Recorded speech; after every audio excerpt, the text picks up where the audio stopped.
a mais bela gata do interior, com 183 pontos, Lídia Luna de Ribeirão.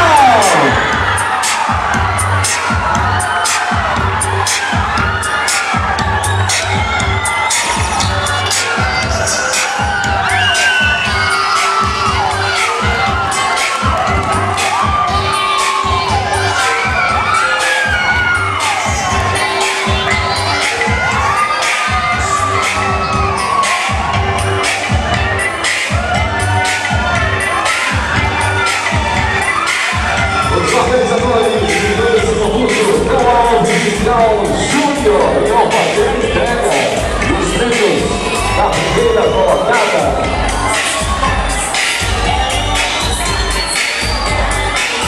Beleza pela RBA Produções Artísticas, com a jovem mais bonita da Mata Sul de Pernambuco.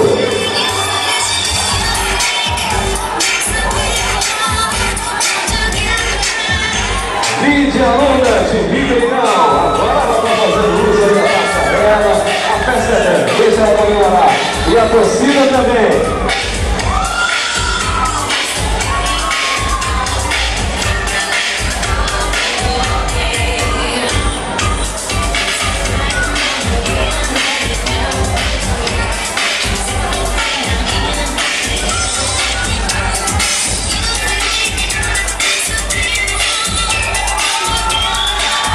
Pois bem, segura aí o som. Agora a Lídia vai receber das mãos do Tom Alves e Cal. O Tom e o Cal vão passar a faixa da mais bela gata do interior para Lídia Luna e o buquê, lindo buquê, sendo passado as mãos dela que nessa noite foi feita